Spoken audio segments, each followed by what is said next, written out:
So I wanted to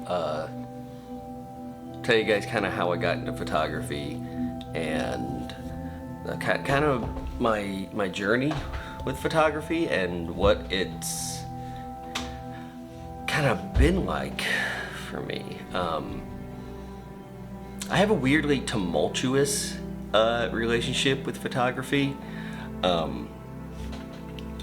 I got into photography when I was 19. I was 19 and I had just joined the Navy. So I had graduated boot camp and I was in my AIT school, A school. And I was in Chicago because Great Lakes boot camp is in, or because Navy boot camp is in the Great Lakes.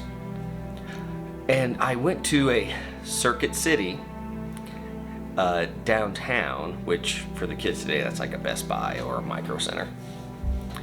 And I bought this little Kodak, and you know, it was like 5 megapixels, and I got this like 2 gig memory card. And keep in mind, this was back in 2006, okay?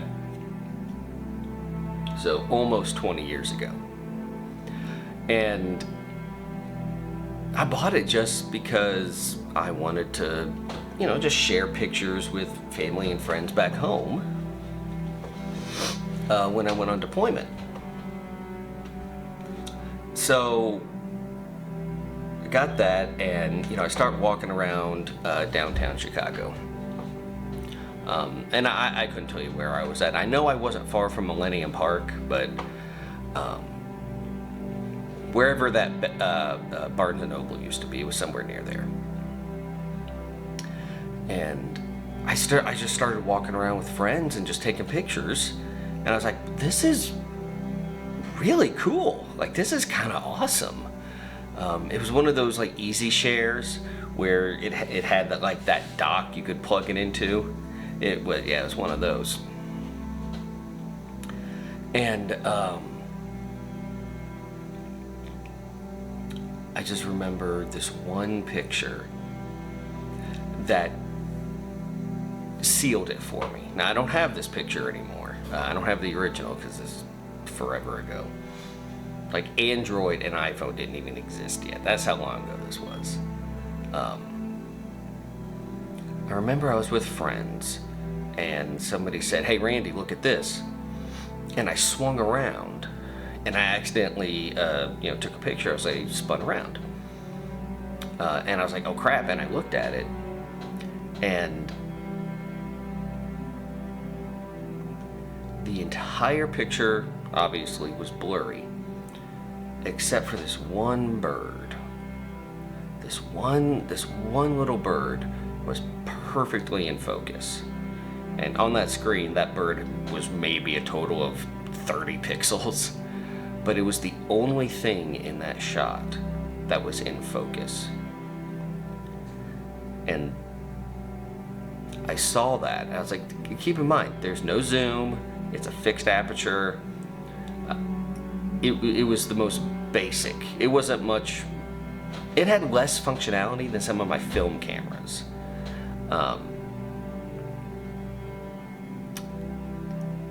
And ever since then, that's what hooked me.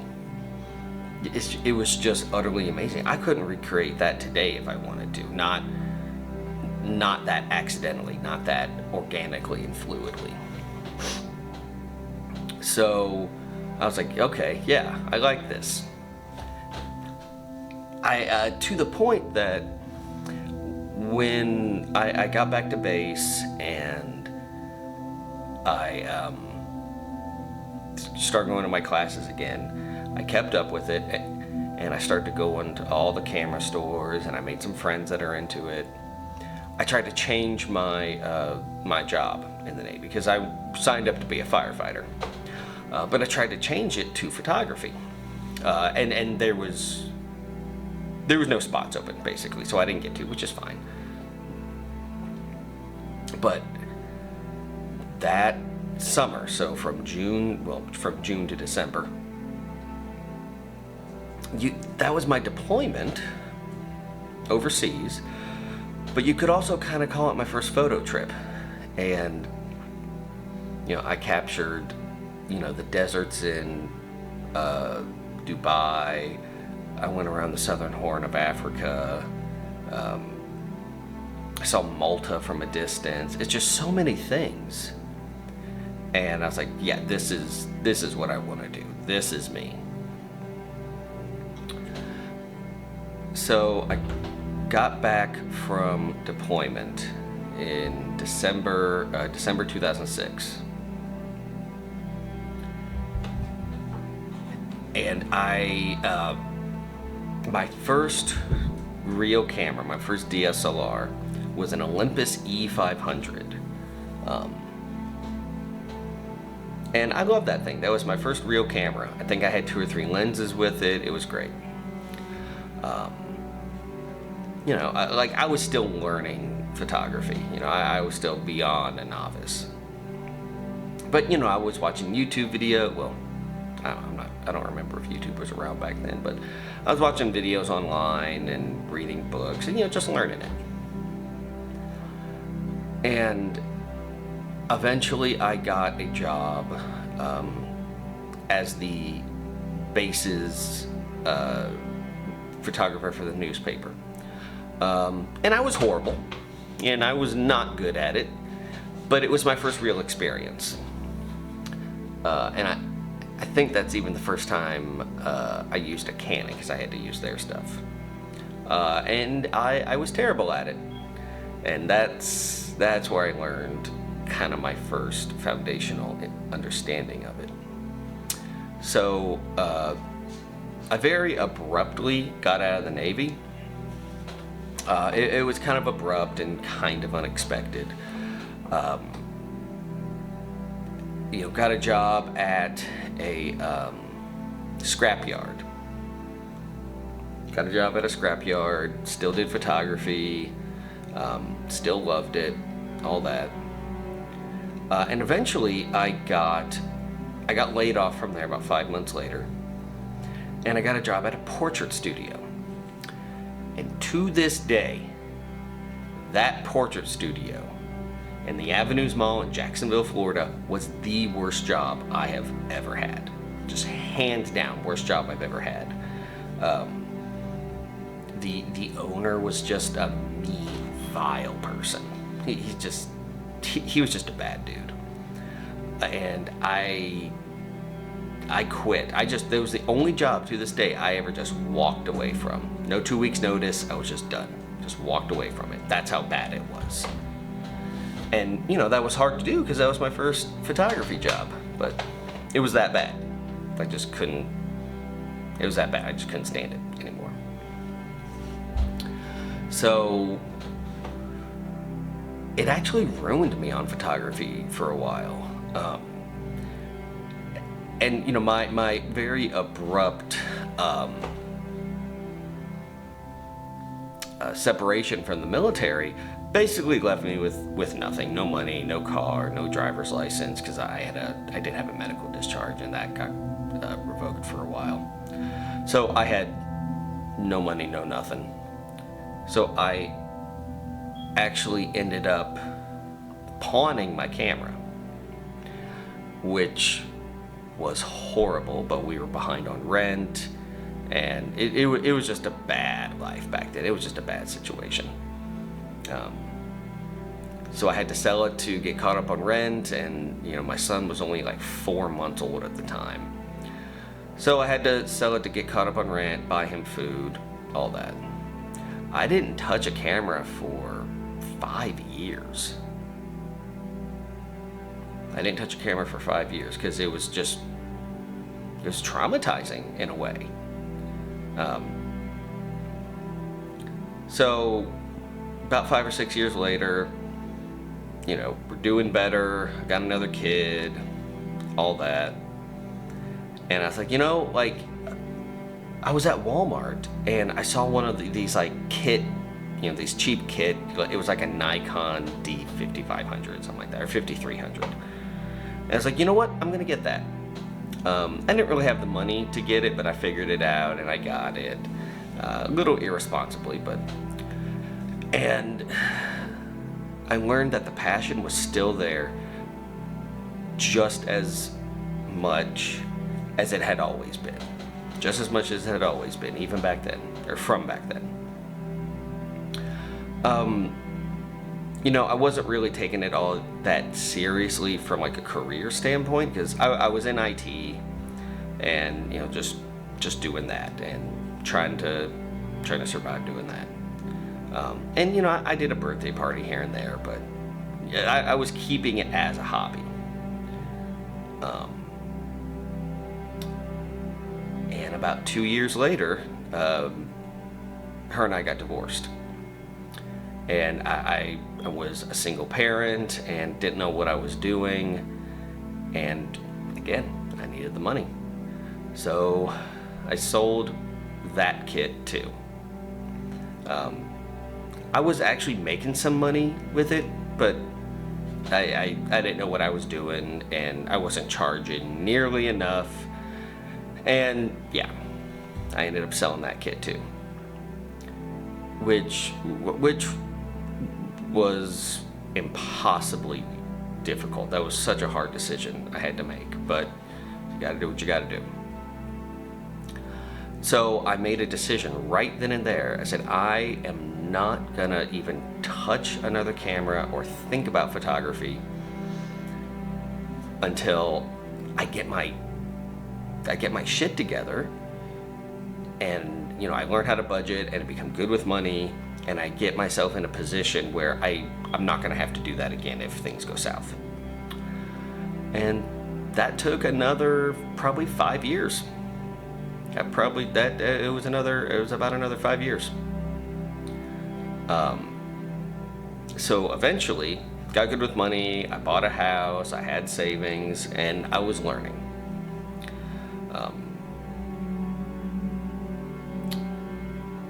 And I was at a pawn shop one day in the town I live in now, and they had this little Canon, and it was a body, and I don't remember what it was. It was one of the Rebels, and it had the body, 2 lenses, and a bag. And I was like, you know what? I got savings. You know, I'm not gonna have to sell it. If I just need money, I'm not gonna have to sell it. Like, okay, I'm gonna get this. So I got it, and again, just immediately fell in love with it all over again. And that's where I really started taking it seriously. I was older, I had much more business sense. I just had to get my skills back up to par. And I actually took that camera everywhere. I went everywhere from Colorado to I think I went to Virginia one time, to Tulsa. I just went everywhere, just getting pictures and just practicing and just honing. And some of those pictures I still sell today.